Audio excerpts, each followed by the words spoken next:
Hello दोस्तों, आप लोग कैसे हैं? आप लोग अच्छे हैं तो मैं भी अच्छी हूँ। तो दोस्तों स्वागत करती हूँ मेरी चैनल को। दोस्तों वीडियो को देखने से पहले और नई वीडियो के लिए लाइक और सब्सक्राइब करें। तो दोस्तों देर ना करके कहानी पर चले। एक जंगल की मजेदार कहानी, भगवान का दूत। उल्लू वन में सिर्फ उल्लू ही रहते थे, इसलिए उन्हें यह पता नहीं था कि उनके सिवा कोई ऐसा पंछी होता है जो दिन में भी देख सकता हो। एक दिन अचानक उल्लू वन में एक काला लंबी चोंच वाला कौवा आ पहुंचा।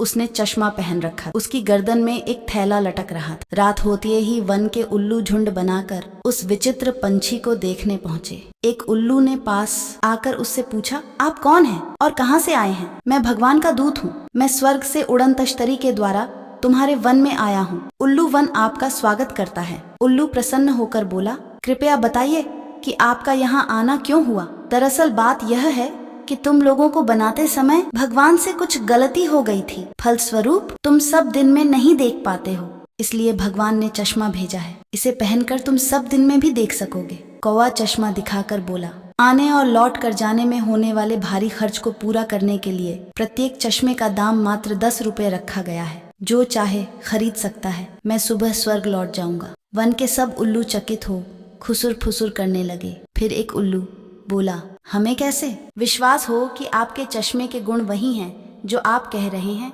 सूर्य उगने ही वाला है, अभी परीक्षा हो जाएगी, लेकिन मुझे अगली सुबह तक रुकना पड़ेगा। कौवा बोला। थोड़ी देर में जब दिन का उजाला फैल गया तो कौए ने बरगद के सामने वाले पेड्डी आँच पर जाकर बारी बारी से चश्मे पहनकर बताया कि कौन उल्लू अपनी जगह से खिसका, किसने चांगेंच खोली, किसने अपने पंख फड़फड़ाए, किस डाल पर कितने उल्लू किस दिशा में बैठे हैं, आदि आदि। सभी को विश्वास हो गया, लेकिन एक सबसे बूढ़ा उल्लू जो जब तक एक ओर बैठा सोच रहा था कि यह विचित्र पंछी कौवा ही है, क्योंकि उसके दादाजी ने बताया था कि एक पंछी काला लंबी चोंच वाला कौवा होता है। वह दिन में भी देखता है। वह बेहद चालाक और ठग होता है। वह बच्चों के हाथ से रोटी झपट लेता है। बूढ़े उल्लू ने अपना शक सब उल्लुओं को बता दिया। फिर बूढ़ा विचित्र पंछी से बोला, आप मुझे चश्मा पहना दें, अपने घर से पैसे ला देता हूँ। इस चश्मे को सिर्फ रात में ही खरीदा जा सकता है और बगैर खरीदे पहना नहीं जा सकता, ऐसा भगवान का आदेश है। अब सब उल्लू संदेह करने लगे। कुछ देर बाद वह बूढ़ा उल्लू बोला,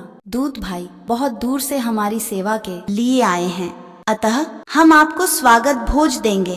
कृपया बरगद के खोखर में चलें। बरगद के खोखर में अंधेरा था, लेकिन खाने पीने की अच्छी व्यवस्था थी। कौवा ने नींद की दवा मिला खाना खूब डटकर खाया और बिस्तर पर लेट गया। कौए के सोते ही एक उल्लू चश्मा पहनकर बाहर जमीन पर गिर पड़ा। फिर भी उल्लुओं ने प्रत्येक चश्मे की परीक्षा ली। संदेह अब पक्का हो गया था। अंधेरा फैल चुका था। कौवा बिस्तर से उठकर बोला, जो चाहे झटपट चश्मा खरीद ले, मैं अब स्वर्ग जाऊंगा। कौवा जी, हमने आपकी और अपने चश्मे की परीक्षा ले ली है, अब आप स्वर्ग जाने के लिए तैयार हो जाइए। इसके साथ ही उल्लुओं की चोंच उस पर पड़ने लगी। कौए ने उड़कर भागना चाहा, किंतु खोखर के बाहर बैठे उल्लुओं ने हमला बोल दिया। बच पाने का कोई रास्ता न देख कौवा रो रो कर गिड़गिड़ाने लगा। माफ कर दो भाइयों, अब ऐसी गलती कभी नहीं करूंगा। भगवान के दूत को माफ करने की औकात भला हम में कहाँ? और सब उल्लू खिलखिलाकर हंस पड़े। दोस्तों यह कहानी सुनकर आपको कैसी लगी? अगर अच्छी लगी तो लाइक और सब्सक्राइब करना मत भूलिए।